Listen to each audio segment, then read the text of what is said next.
Hello，大家好，我们是大叔中文，好配合啊！好，我们今天邀请到一位看起来很开朗，然后我觉得很有气质的姑娘，谢谢你。一个女生哦，然后对，然后呢，而且呢，她跟茶叔颇有渊源哦，对怎么回事？因为曼宁在台湾住了很长的时间了，对不对？是的哦对，15年。然后在台湾做了很多奇怪的事情。哦，奇怪，等一下要分享一下啊。好，我们欢迎今天的来宾曼宁。欢迎。谢谢好你们。那这个曼宁，可不可以请你先自我介绍一下？对，我来自魁北克，加拿大的魁北克省。对，是法语区，所以我会说法语、英语。然后我住台湾住了15年。对，那15你是半个台湾人了，其实。我真的，我觉得我前一辈子就是中国人就是在台湾人是吗？就这个等一下会解释一下。好的，好啊，这个很重要。好，对那这个邀请曼宁呢，是因为除了他在台湾的生活之外我特别想要了解的就是曼宁你在魁北克嘛，对不对？在加拿大是什么我现在原因让在台湾？你现在在在台湾没有我现在在在巴塞罗那，啊？好复杂。你现在在西班牙。OK，曼宁先聊一聊，就是你是怎么跟中文结下缘分，怎么开始学中文，然后为什么到了台湾？对啊，好，那个很有意思，是我差不多13、13岁的时候，我家很偏僻。OK，就是那个时候可能跟中文我们完全没有任何的关系。然后有一天我去我爸爸的那个他的书架，然后有一本书叫，你知道那个银糖？硬糖，对，硬糖发黑，硬糖，对，所以那本书叫银糖，然后我觉得吸引我，然后我就开始读，然后是法文版，然后他就是讲西藏的那个的那个佛教的什么一个故事，OK，然后我就开始对中国非常的有兴趣。从那本书开始，莫名其妙，不知道为什么有那本书，在我家有那本书。后来到要上大学的时候，我的好朋友跟我说：“哎，你知道蒙特利尔大学有一个部门是东南亚研究。”然后我去看，然后那就这样开始，我就开始学中文啊。对，所以没有那本书，你就不会选择这个专业是吗？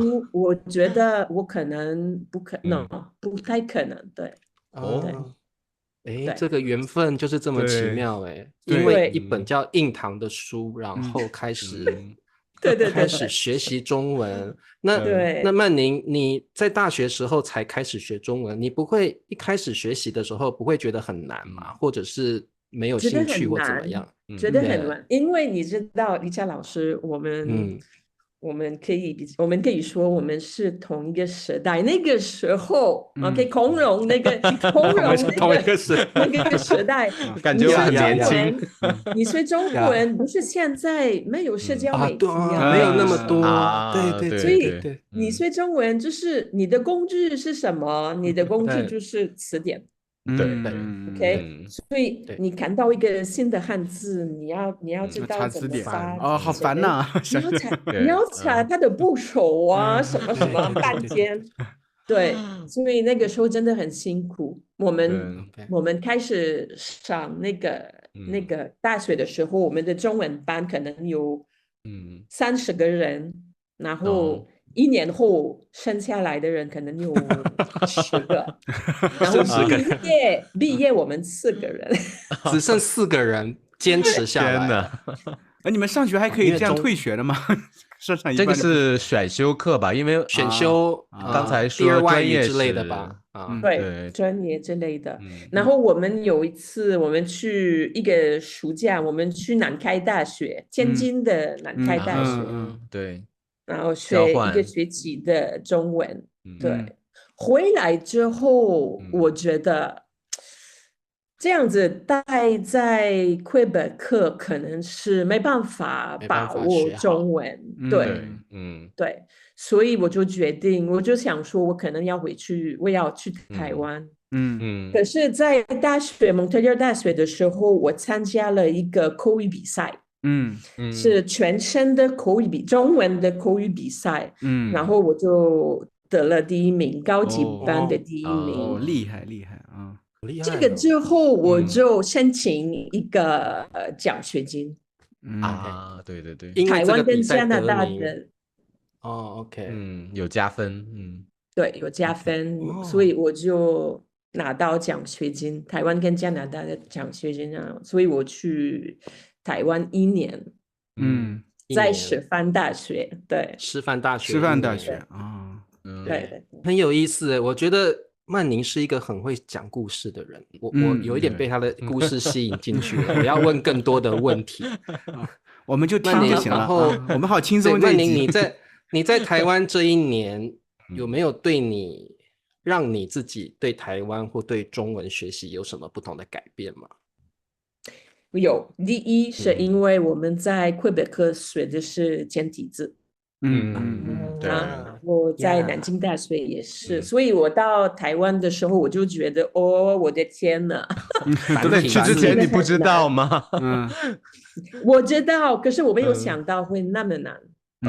但是它有它的好处，因为繁体字的它有保持它原来的意思，它的意义还存在。对，你知道吗？所以我开始对甲骨文甲骨文感兴趣，对，所以我在台湾觉得是美好时光，1年，然后曼宁其实他还有一个很厉害的身份，但是他还没有公布就是他曾经是这个台湾金马奖，就是台湾最厉害的一个这个电影奖对一个女主角。这个对是之后，但是中间发生了什么，再还给茶叔来探索。怎么走到那一步的？简单来说是我去台湾之后回去魁北克，决定要回去住台湾，因为我中文永远不会够好，所以我回去住台湾之后，我跟我的朋友说我要去拍电影。为什么这么突然吗？对啊，为什么不是去当运动员？为什么这么多选择？你要去拍电影？因为我一直对中国电影还有一半的电影非常有趣，非常有兴趣，所以我本来想去拍一些纪录片，然后我到台湾就是参加了一个，你知道李佳老师那个台北电影节，对，他们有一个特别是给观众参加的，业余的，对，所以我拍了一个10分钟的短片，得奖，然后得奖了。可是那个得奖的那个典礼是电视直播的所以我去领奖的那个晚上，那个观众里面有一个台湾导演看到我，他刚好在找一个女主角演员，女主角 ，OK， 女主角都可以，台湾念女主角啦，对，他跟我联系之后，那我就，他叫郑有姐，对，郑有姐。那部电影叫《石定的夏天》，你知道石定的夏，石定是新北市的一个小镇。小地方，郊区吗？对，对，非常非常漂亮的地方，就是农村的感觉，小乡村啦，小乡村，对，对，这个也是一个非常非常有趣的经验，对，因为拍电影，你那个导演找到你的时候，他是打电话给你，是不是？还是对。然后你那时候的心情是怎么样？突然有导演找你要拍片了，不是诈骗吗？对啊，没有，因为他是我那个时候教法文，对，所以他是我的一个学生的朋友刚好，那你就相信他，对，所以我们有共同的朋友，对，然后对啊，有一点不敢相信。然后我跟你们说一个秘密，就是那一次我去跟他见面的时候，他要我读，当然他要我读一下那个剧本。对。可是我太紧张，我很怕他不会顺着我，所以我跟他说呢，我不会读剧本，我不会，我太。我觉得今天没办法。你是怕露怯对吗？怕他发现你不会，因为他觉得他要我当女主角，他还是选我。他就认定你了，觉得你很适合这个角色，对不对？对，对，所以这样。那我们就是刚刚Ben叔说，我们在那个金马奖得了那个最佳短片，这个短片关于什么故事？因为在一个小镇里边，一个外国的女人，对不对？在石碇这个小镇里发生了什么事情？就是一个外国女生去石碇当英文老师就也很适合你是当法律，好浪漫哦，好浪漫哦，然后对那部，然后发生了什么？然后发生什么？然后那个我是住石碇的一个家庭，然后有一个小鲜肉，你就爱上他了。小鲜肉他爱上我，他爱上我，是他小鲜肉爱上了一个英文老师，一见钟情，对呀，一见钟情哦。一见钟情。我一会儿一定要看一下这个故事。这个 YouTube 上面找得到这个短片吗？没有，没有吗？没有 YouTube 没有。然后我可以给你们看。但是应该有一些文化差异吧，因为在这个小镇，然后很少见到外国人，所以具体有一些这个影片里面会有一些不容易相爱的情节，对不对？对，因为还有一个阿嬷，那个阿嬷她讲台语，听不懂。他真的有点 shock， 因为他看到有一个外国人来住他的家所以那个我们两个的关系真的是很有趣的，很有趣，值得看，真的很值得，就超越语言那个一个关系，其实说就是不需要还有文化啦，对，然后又有爱情故事在这个电影短片里面啊，所以类似，因为我电影里面有男朋友，他在魁北克。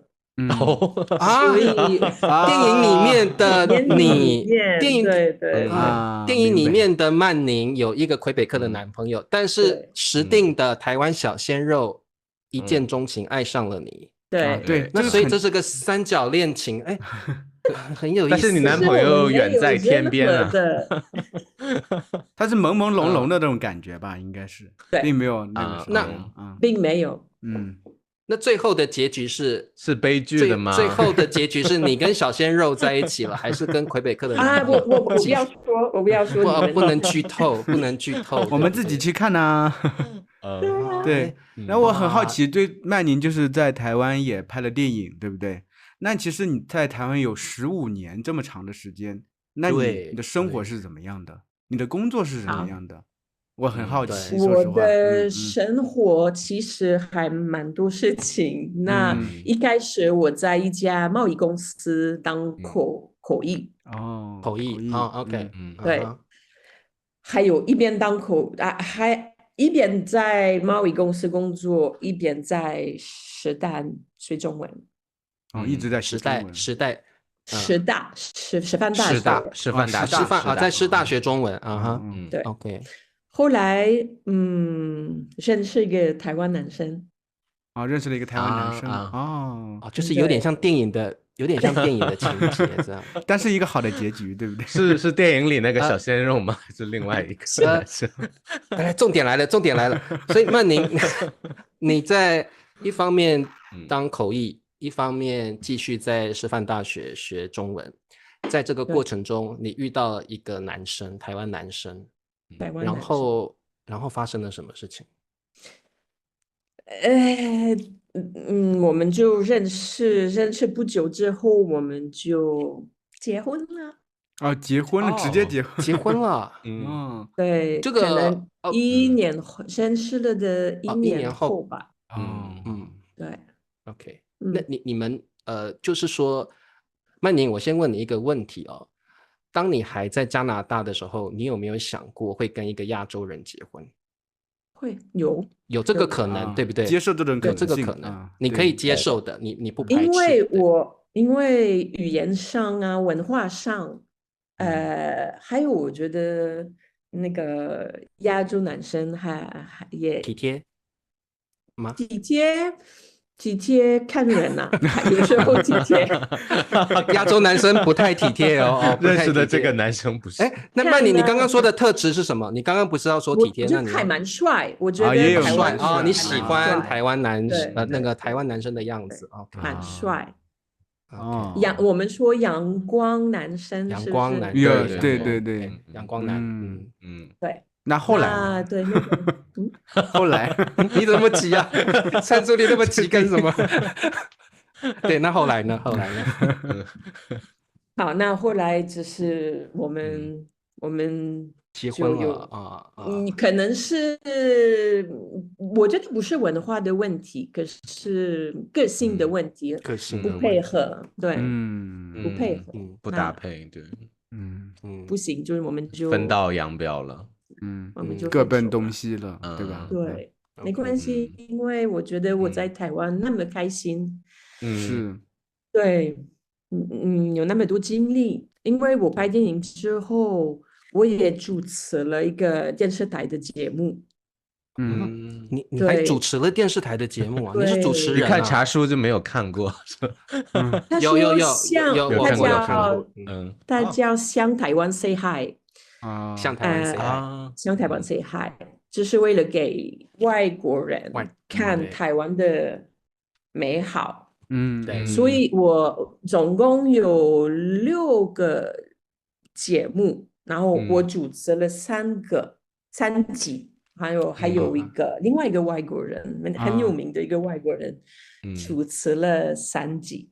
对OK， 我有看，就是曼宁好像有介绍台湾大学然后有去那边访问外国学生怎么跟台湾学生相处的那种感觉所以就是对我有看到，所以我就觉得说对，然后我就觉得曼宁很厉害因为一般来说外国人会说中文，这个其实我们常常看到说中文说的不错的，但是你要有那个guts， 你要有那个胆量能够去主持，然后很大方，然后又能够这么自然的用中文介绍这个节目，真的很不容易耶。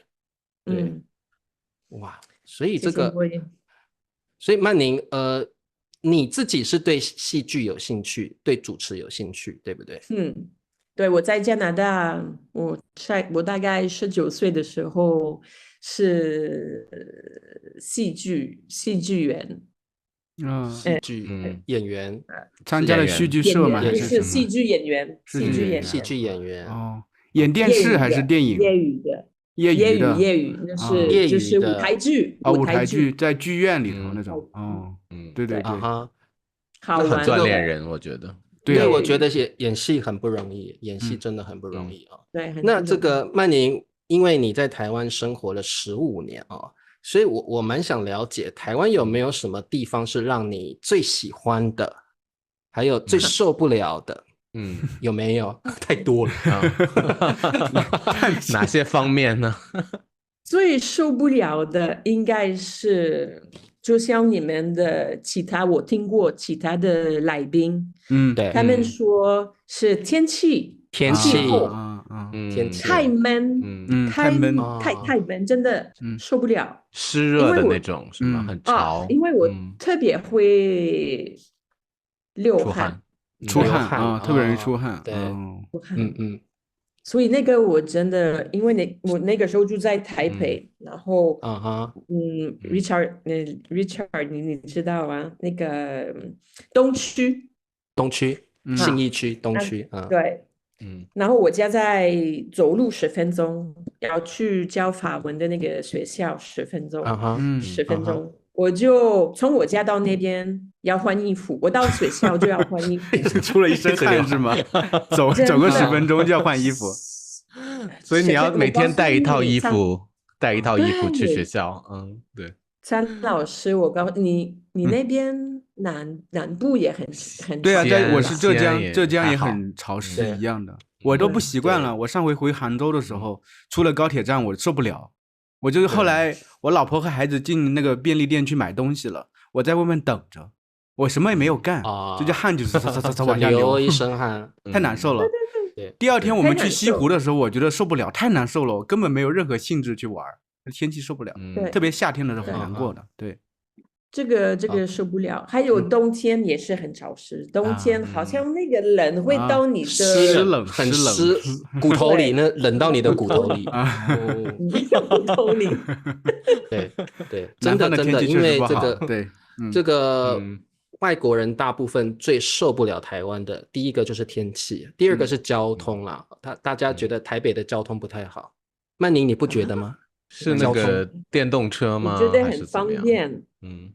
就是车很多，车子太多了，还好，我不觉得。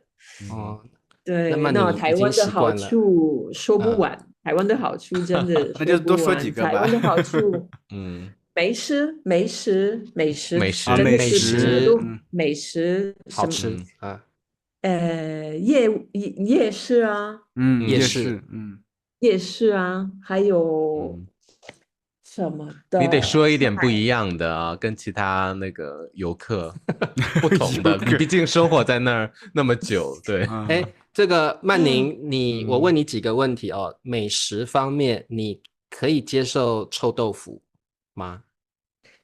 可以，可是我觉得没怎么样。我可以接受，很好吃可以接受，就是但是不是很喜欢就对了。OK，对，我不是很喜欢。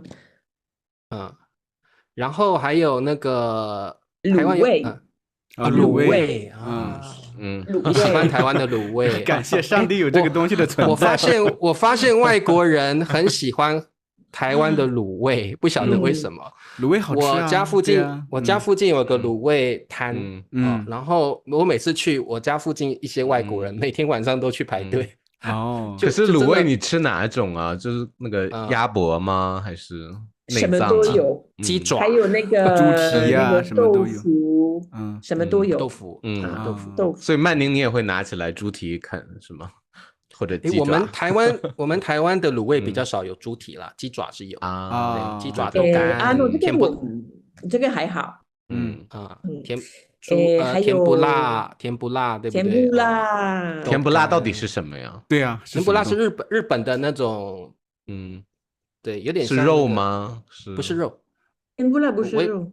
是水果，我也不晓得怎么说，也不是水果，这就是一种面粉做的东西吗？面粉做的东西吗？是面粉吗？我不晓得，到时候可能是淀粉，我觉得是面粉。面粉吗 ？OK，那可能是日本传过来的一种食物，就是关东煮的那里边的那。对，关东煮里面那个关东煮那里面的那些东西。对，好的。那 OK， 所以美食，曼宁觉得台湾美食，特别是夜市的美食哦，又便宜又好吃。夜市的美食，还有他们有那个烤肉，日本烤肉啊，日本的那种烤肉，烧鸟什么烤肉都有，韩式烤肉啦，日式烤肉啦都有，然后都有，什么都有。对，对，还有什么？还有海边，有山啊，对。魁北克没有海边吗？没有，魁北没有，魁北克在加拿大风景也很壮观吧，我觉得。你知道有一个说法，就是说，不知道中文那个说法，可是就是说，邻居的那个草地都比你的外国的月亮比较圆嘛，外国的月亮比较圆，外国的月亮比较圆，是外国的月亮比较圆，对，那确实是我同意。是台湾的海边的确也是很漂亮。对，你们外面直接就是太平洋嘛，对不对？所以就是很蓝的。太平洋啦，台湾海峡啦，都滨海嘛，所以就是几乎在台湾你要去海边是很容易的事情。对，你像我这边骑摩托车半小时就到海边了。我的意思就是到海边就是那种太平洋，所以很漂亮，蔚蓝的那种颜色，不是那种内海那种黄不拉几的那种。是。对，在台湾哦，你去看海，曼宁应该看过海，那一望无际，你看不到尽头，很漂亮。我也最喜欢这种海。然后那个海上面有几个渔船在那边，哇，那个风景好美哦。对啊，像地平线好像有个人突然爬上来，巨人。没有了，没有。还有台湾的原住民。原住民文化很多原住民，他们的文化非常的有特色。对，对，我没有想到曼宁会提到台湾的原住民文化，会接触很多吗？在日常生活中接触到很多原住民？因为我要说一件还蛮有趣的事情，是我第一次去台湾是冬天过年的时候，然后我住通化街，你知道？通化街听过，通化街，然后修女的家，修女的一栋楼，你知道修女？知道，修女知道。然后他们是给原住民，台湾的原住民住，所以我一个外国人跟全部都是原住民对，差不多20个女生一起住。然后那些女生都是原住民，都是原住民。有什么特别的文化吗？对，你觉得有趣的地方会是跟一般台湾人有什么不一样？很不一样，因为他们会有自己的方言，对，自己的语言，他们会一起讲话，我听不懂，听不懂，我也听不懂。原住民语言，对，他们也会做菜，也有。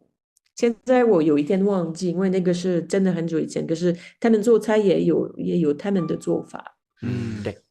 还有那个修女那栋楼是很旧的，很潮湿，而且冬天什么我们的衣服都会发霉呀，什么发霉，好讨厌。你知道你可以想象吗？我们20个女生都在同一个房间，睡那种铁做的架子床吗？铁做的小床。对。你为什么要跟20个人分享一个房间？对啊，对，为什么是住那？而且还是修女，很便宜，很便宜。对。然后是给他们暂时住的，暂时住的地方。这个地方都能找到。是一个人跟我说，你可以去那边。然后我觉得那个经历真的是永远不会忘记。对，我认识了很多很好的朋友。对，像这个曼宁讲到台湾的原住民哦，台湾原住民跟我们平地人哦，我们就是叫平地人嘛。平地人因为原住民都是住山地上面，山地人原住民。那原住民在台湾是非常有趣的，就像曼宁说的，他们很有趣。第一个就是他们对吃方面有自己的料理，然后他们很喜欢喝小米酒。他们都男生女生都会喝酒。只要有酒，它旁边那个杂草都可以拔起来当那个配菜吃，真的。我会过，对。然后第二个就是原住民很喜欢说笑话，他们很喜欢搞笑。原住民搞笑的能力不比主持人他们很会说笑话。所以他们个性很开朗。你跟原住民在一起，你都会觉得整个人都开心起来，很快乐的感觉。然后原住民都会加个的啦。他们最后那个对我是理查老师的啦，他们有时候说话会加个的啦那种感觉。欢迎来到大叔中文的啦那种，就是他们讲话是很随性很开心的那种感觉。是然后他们都很大方，很容易交朋友。所以在台湾还有在台湾的原住民有个最大的特色，就是他们很会唱歌。对，每个人的像很多很有名的这个张惠妹也是吗？张惠妹是原住民的，对，还有动力火车，动力火车也是原住民的，是的。就是你们现在看到很多台湾很知名的歌手，很会唱歌，是真的那个歌声很好听，很浑厚，很有特色的，很多都是原住民来的。对对，阿梅，所以对那个阿梅就是张惠妹，对。然后动力火车真的也是，而且他们年纪大了，之后，对，那个歌声都不会变，还是很好听，很厉害。他们的长相确实和你们平地人不一样，发现不一样，可能肤色会比较黑一点，对，肤色会比较黑一点，对。但是融合的很好，对吧？平地人跟这个原住民，就是相处上是非常和谐的，而且我们平地人也很喜欢原住民山地人。我们常常去爬山或者是去阿里山，阿里山的原住民特别多。我们去阿里山旅游的时候，都喜欢去找原住民当导游。哇，那个原住民当导游在路上你笑死了，那好会讲笑话，你就觉得所以每个人都一定要找原住民的导游因为他们在的话，那个气氛太棒，特别好，太有趣，太好，特别好。对，所以难怪曼宁会对台湾原住民特别有印象。对，哇，没错。所以其实曼宁讲到原住民，我就觉得曼宁其实在台湾真的住很久了。然后，那曼宁我有一个想了解的地方，就是那你现在为什么又到了这个西班牙呢？对呀，是什么事发生了？What happened？ 那么久在？你猜？猜啊，工作的关系？不是？有一点点，可是不是主要原因。就。我不敢讲没关系啊，曼宁他是我们那个老听众了，我们的粉丝，他常跟我说，他上班的时候就是突然就爆笑，然后别人都不知道发生了什么，怎么回事？然后他在听我们的播客。曼宁，你去西班牙工作是部分原因，主要原因是因为你在西班牙找到小鲜肉了，是不是？没错，小鲜肉不算小鲜肉，也是老鲜肉、老腊肉、老腊肉，找到大叔了是吗？等等，比我少2岁的小鲜肉，比你少2岁的，比你少2岁的，那就不算小鲜肉了。所以曼宁，你本来在台湾住在台北。后来你认识了西班牙老鲜肉之后，你就为了爱情去了西班牙，是这样吗？好，我告诉你，因为我在台北，我好想要听清楚。我念那个硕士，就是教华语，对外华语，对外华语。那我快毕业的时候，我就知道我不可能在台湾教中文。为什么？我要离开，因为我怎么会在台湾教中文？没有很多外国人。在台湾的外国人，他们要当地的老师，不要外国人啊。所以我就知道我要离开台湾，然后我就开始想我要去哪里。本来想去北欧，然后就这样子认识了在一个 App 认识了一个西班牙人。这个曼宁按照惯例，你都要告诉我们 App 的名字，因为很多想要约会的人都想知道怎么样找到。曼宁，你是用什么 App？ 好像是 Meet Up 吗 ？Meet Up 好像是。那个各位听众自己去找的。是语言交换的啊，它是那种线下活动的，它不是语言交换，是约会的是吗？对，国际的，它是专门的国际约会的一个软件。那曼宁找Meet， 可能叫 Meet 啊。其实我没有，这是好多年前了吧？这个你没有认真 APP，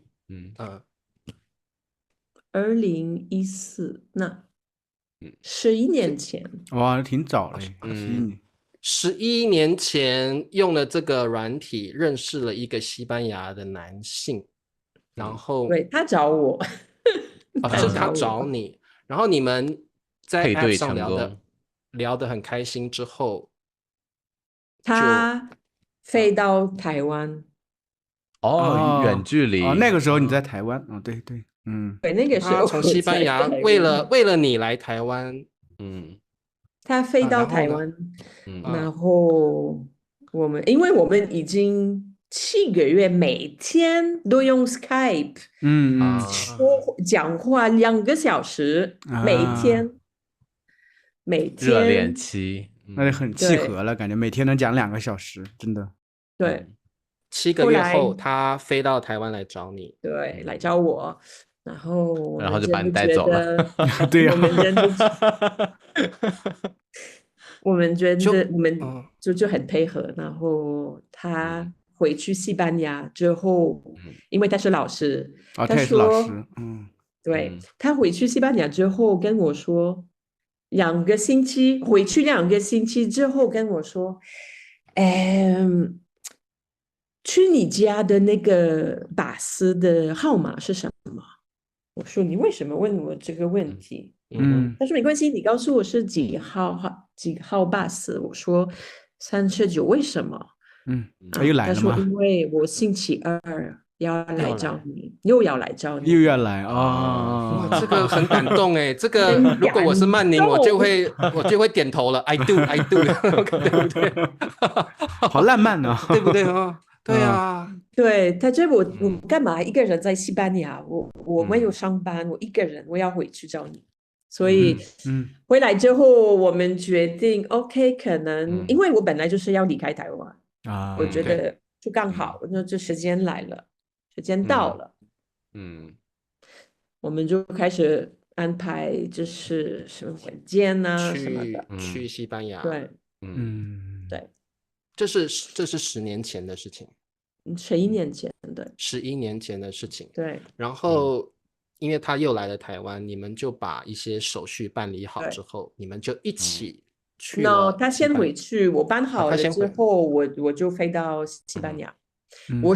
他8月来找我，第2次是8月来找我，然后我10月就飞去西班牙。那也挺快的。这个都是因为印堂那本书是吗？都是因为印堂啊！这我听曼宁的故事，我真的是心7上8下的，就会觉得说，哇，这个很不简单呢。这个是为了爱，付出了一切，对方也是啦，为了爱付出了一切，真的，查叔，你都想谈恋爱了是吗？对，这个纯粹的爱，我最喜欢这种，这太感动了。那所以李夏老师，你要想，刚刚那个说法是不是国外的月亮外国的月亮比较圆，对，外国的月对，因为第一次认识西班牙人，没有美好的事情，你知道吗？就是比较底下，你会觉得好像不曾拥有的东西是最好的，你会有这种感觉。因为我觉得其实不管你有什么经历我不会后悔什么决定。对，不要后悔，因为你看，我从魁北克到台湾15年，然后到西班牙那么丰富的文化，对，什么地方都是非常非常丰富的文化。那我来到这里，那你可以猜，可能我对爱情没有太大的缘分，因为我们已经没有在一起。可是呢，我觉得我不会后悔。我在西班牙非常的开心，对，非常的开心。对，这个很重要，因为人生没有永远正确的决定，但是一旦你做了这个决定，你就不要后悔，你就去体会、去体验这个人生。可能这个不是你能控制的，但是对，有很多事情你不能控制。对，但是你就好好的去体验你现在的生活。像我觉得曼宁你在台湾就好好的体验台湾的生活了，然后到了西班牙就好好的体验西班牙的生活。那不管什么改变，我们都不要太过在意它。对。那曼宁你现在经历了这么多，然后你也到了一定的人生的阶段，如果现在你再打开 APP， 突然你认识一个南非的一个小鲜肉，他邀请你说过来吧，来南非，你会再因为外国的月亮，你会再一次做人生的改变吗？好，这个来曼宁来。好，我要说，我真的不是随便做决定。我从魁北克去台湾是因为我有奖学金。然后我留在台湾是因为我想把我的中文变得就是更好，非常的对，非常的流利。然后因为有工作，还有念那个硕士，对。然后呢，我认识他之前已经决定我要离开了对，所以这个不是因为他，是因为我已经决定我要离开台湾，然后刚好遇到他，刚好遇到他，而且他不是住什么奇怪的地方，我觉得西班牙可以，西班牙你想去体验看看，想去西班牙，对，所以我觉得是刚好有这个机会，对，但是你到一个年纪，你可能不会那么容易去做那么大的改变。对，是的。现在我不会再换国家。谁知道？我知道我们什么都不能控制，我们不知道未来有什么会发生什么。可是我觉得我会留在西班牙。唯一的地方我可能会回去是什么？你们觉得？魁北克、台湾？怎么为什么你不把魁北克当成老家吗？就是老家是台湾。所以曼宁，你心里还是其实觉得台湾是很适合你的地方，非常适合。为什么？对，为什么？肯定不只是夜市，我觉得曼宁给我我觉得曼宁给我太多的信息了，我觉得哇 ，CPU 烧掉了吗？脑袋？对，主机板烧掉了。最大的，如果我们要说第一个原因，就是因为我迷上中文，我真的对中文这个语言非常本书知道，我对这个语言我非常喜欢中文。它真的是一个 passion，它就是我最喜欢。我每天都听中文。播客，你们的播客，还有另外一个播客，是给中国人听的，非常有趣的一个播客。那你也有中国的大陆啊，或者是有这个其他新加坡呀、马来西亚呀，有很多说华语的地方，为什么台湾呢？台湾都选台湾，因为你说本来吗？或者现在？因为你说如果你真的要去另外一个地方住，你会选择台湾？那为什么不会是新加坡？或很多讲华语的。我现在这个年纪不像做要稳定的习惯的地方，或者我待在这里，或者我回去老家，那老家就是台湾。对，回去台湾，对。在台湾有什么让你特别眷恋的东西吗？除了语言之外？除了美食，就是有没有让你特别喜欢回忆？对，我觉得能够每天说中文，然后又是一个你很熟悉的一个环境，一个中文的环境。然后台湾的特色也是，中国也是，可是台湾的特色也是每天。你可能就是有一个非常的高级的，比方说他们有一个和尚，他在用手机，然后和尚用手机，很传统的庙里，还有传统的东西，还有很进步的、很现代的传统跟现代的结合，对不对？可能你看到路上有个和尚在讲手机，这样，对，那个结合很有趣。对，还有就是因为我那边就可以去上课啊，上什么甲骨文的课啊，什么甲骨文的课，对，我觉得能够活在那个中文的环境，对我来说是完美的生活。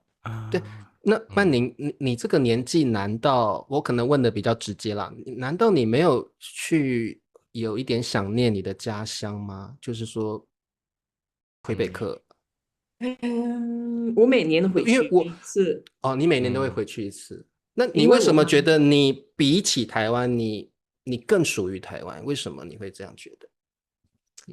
就是当然你说你对中文的热爱，对不对？因为中文的热爱，你看我的家人，我爸已经不在，我妈我每年回去找她，然后我们每天都会通电话就是用 video，我们都会，他会啊，他93岁，他都会用。就是听起来的感觉，如果在魁北克你没有任何家人的话，你不会想回去是吗？因为我的朋友都会来找我。对，因为他们都想来巴塞罗那。对，人会选择一个自己住得更舒服的地方了，那肯定是这样。对，如果是考虑到我自己最喜欢最舒服的环境，就是台湾。可是因为我现在在这里还是很觉得也过得不错，习惯了，对不对？对，过得很好。其实这个我能体会曼宁这种感觉。其实人在比如说20几岁到30几岁这个期间，你在一个地方住习惯了，你会想一直住在这个地方。因为我老家不在西安，但是我在西安住习惯了。你现在让我再回到老家去生活，我觉得我适应不了，我不习惯。比如说天气我都受不了，吃饭可能也常年在那里我也不习惯了。对，我感觉其实我的这个饮食习惯啊、生活习惯啊、天气等等，我都是已经是一个北方人的一个习惯。对，对 ，OK， 哇！而且台湾，而且魁北克的天气，你知道，很冷，从10月到4月，那就是很冷，太糟糕啊，冷到不行，冷到不行。对，然后其实，因为蔡叔茶叔都问了比较八卦的问题，有吗？我还想问一个比较俗套的问题啊，就是曼宁，因为通过你的电影啊，还有你现实中经历跟台湾男生约会过，然后你也跟西班牙男生、欧洲男生约会过，有什么不同吗？跟台湾男生和跟西班牙男生约会？台湾男生他们对这方面很体贴。我们去餐厅，他们都会用筷子帮你夹菜。我不会虾子，他们会帮你剥虾子，这个会，我必须说会，我也会。这个我在西班牙没有遇过，可能全世界只有台湾男生会帮女朋友或太太剥虾子。对，好。我觉得太太也会期待吧，这个女朋友也会期待男朋友做。所以我到西班牙有很多虾子，我就觉得怎么不给我剥呢？怎么回事？我在等着呢。哎，真的是。没有，我觉得其实这个男生有什么不一样，我真的是要看人啊，真的是要看。对，体贴什么？有的人是体贴，有的台湾人是体贴，有的西班牙人是体贴，有的不体贴，这真的是看人。每个人不一样了，都不一样。每个人不一样。对，看你遇到什么人了。对。那Ben叔刚刚问了一个俗套的问题，我也来问还有第二个俗套的问题，就是蔡叔是第三个，我没有。那您就是说，你现在在西班牙过得很好，你会不会如果有机会，会不会再期待一个新的恋情？还是你觉得我不考虑谈恋爱或结婚这个事情了，我要去体验不同，就是现在的生活就好了？所以你目前现在这个阶段，你对于感情的想法是什么？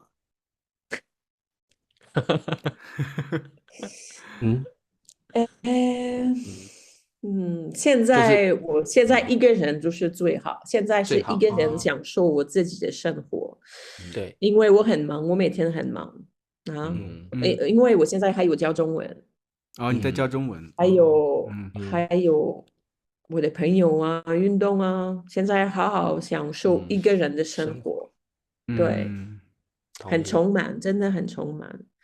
还有以后考虑到会不会遇到谁，有可能谁知道。可是我现在完全不会想去开一个 app 去找一个男生我觉得这个可能永远不会再开我们有兴趣对，OK，看就是有没有什么缘分，有缘分遇到通过朋友啊认识就可以啊，我不会特意去找。就是你已经很满足于现在的生活了。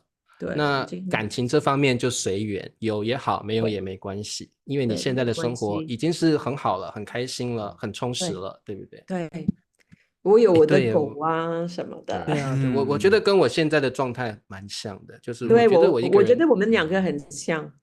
对，这方面我觉得就是感情随缘，但是我现在已经很满足，很开心了。我的生活这样，我已经把自己安排得很好了，很充实了。所以有没有另外一个人来进入我的生活，其实这个并不重要，就看缘分，看上天有没有安排一个人，没有也没关系。对，我们好像。我觉得每次我听你们的播客，你们的节目，我觉得我跟李巧老师很有缘分。我们的看法，因为我以前也是台湾人，所以我们的想法很相近，对不对？很相近，对。对。你们是同一个年代的人是吗？差不多。可以问吗？曼宁，我这个不行。不行那你直接打回去。这个年龄是女人的秘密，对，年龄是女人的秘密，这个真的是，所以这个真的是对，但是我觉得学生问我不会说，对，挺好。但是我觉得有自信，然后开心的女人最美。对，像我觉得曼宁现在的状态，我刚刚节目一开始就说曼宁让我感觉很有气质。我觉得他是那种由内心散发出来的那种自信感，对，满足、自信，就是你看他的状态就是容光焕发，好像就是他很满意现在的生活，是对，很有爱笑，还蛮满意的，很爱笑，对，很感染人的笑的有，笑的原因也有你们其中，这是你们的播客是其中的一个原因，我不骗你们，我真的每天一边走路去上班一边听然后我有时候我跟邓老师说过，我在路上就笑大声的笑起来，我就你们真的是谢谢你们，让我的生活那么开心，让我那么开心。想不到我们有搞笑的天赋。对，其实我听曼宁这样讲，我就觉得他也是一个很懂感恩的人，就是他的人生一定遇到很多好人。然后遇到过很多帮助他的人，然后遇到很多很棒的好朋友，所以也让他现在变成一个这么开心、这么快乐的一个女人我觉得人要快乐，真的不只是自己，还有你周遭的人都要给你很多很棒的能量，你才能变成一个快乐的人但是你也可以选择你的旁边的朋友，对，你周围的人是谁？对。很负面的人，我就没办法。负面都是负能量的人，需要正能量，就是有正能量的人。对。然后这个选择播客也很重要，要多选择像大叔中文这种充满正能量的，充满每周都更新的播客你像曼宁走在路上都会笑起来，这人就是要笑嘛。可是我会推荐呢，我跟我的学生都会推荐你们的播客。关键是我们自己三个录起来也很开心啊，也很嘻嘻哈哈的，对，享受其中，对。对呀，OK， 好，那今天邀请到曼宁我觉得我很开心，好像我在跟一个老朋友聊天。对，我也是，因为一个来自台湾的法国女生，对，不是加拿大，是加拿大是法语区OK， 很复杂，有点绕了。那 CPU 烧了。那这个其实曼宁会让我觉得说，我们人有时候不管你在人生哪一个阶段，你都要去享受那个阶段的任何的经历，不要被一些负面的经历打倒，因为我们人生还有很多可以享受的部分。我觉得你要去享受，要去面对挑战。我觉得曼宁真的今天让我学到很多哦。我觉得曼宁的人生我今天心情七上八下的，哇，好开心那种感觉。对，而且李夏老师，我们还有很多挑战。对，未来还有很多挑战。对，但是我觉得我们都会用乐观、开心，然后充满就未知的人生，我觉得是值得我们去探索的。所以我觉得这些挑战我们都乐于去接受，也享受我们现在的人生。对，我觉得这个人生每个阶段都一定要用乐观积极的心态去面对，你才会过得开心快乐。我同意。对，好，那今天邀请到曼宁，我觉得各位同学也可以学一学曼宁的人生观，然后不管你在人生的哪一个阶段，我们就享受我们自己，享受我们自己。好 ，OK， 今天好，谢谢你们，谢谢曼宁，谢谢曼宁做客，好，再见，那我们就跟观众说再见了啊！好，再见，说完了，说完了，再见，拜拜。